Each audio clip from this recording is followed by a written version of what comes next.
Wing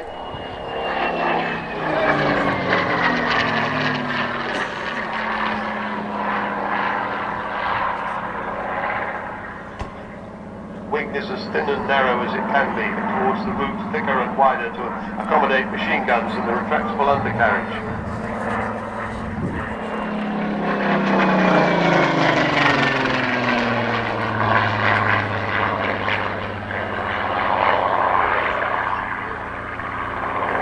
By the outbreak of war in September 1939, about 300 Spitfires had been built and the RAF had 9 squadrons of them. More than 2,000 were on order, and they opened a new Spitfire factory at Castle Bromwich. This one.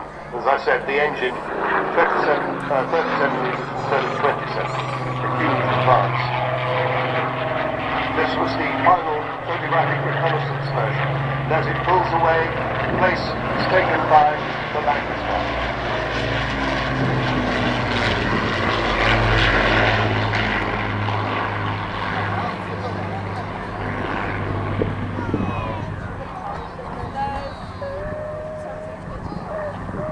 You got one? Flight Lieutenant Ernie Taylor is the man, the captain of the aircraft today. Co-pilot, Flight Lieutenant Loz Rushmere. Navigator, Well, that's pink, Russell. if you can see it. Oh, my display's gone more. Flight engineer is, I think, Master Aircrew Bob Carter. I'm not absolutely sure.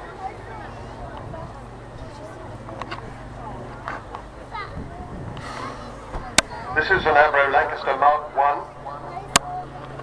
The Mark I's flew throughout the war. They did make some Mark IIs with a radial engine, the Bristol Hercules. They weren't all that successful.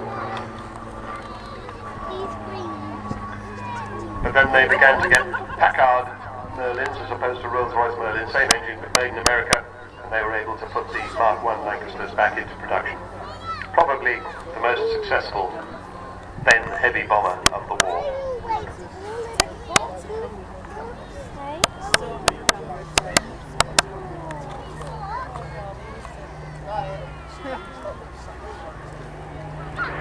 My problem is it keeps going into the black clouds. I can.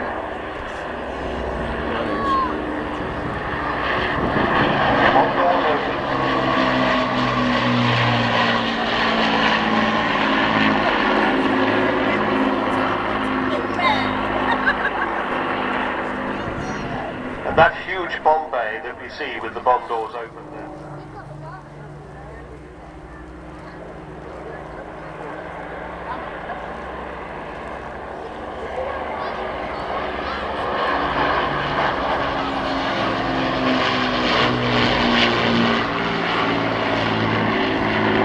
As Sir George Edwards said of the aircraft, George Edwards, granddad.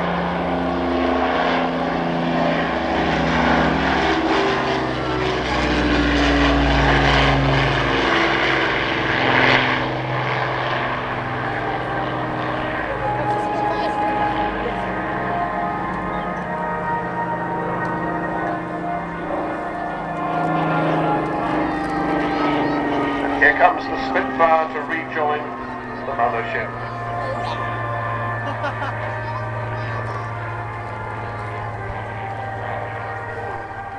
Serving this country in the air, a spare thought for those who continue to serve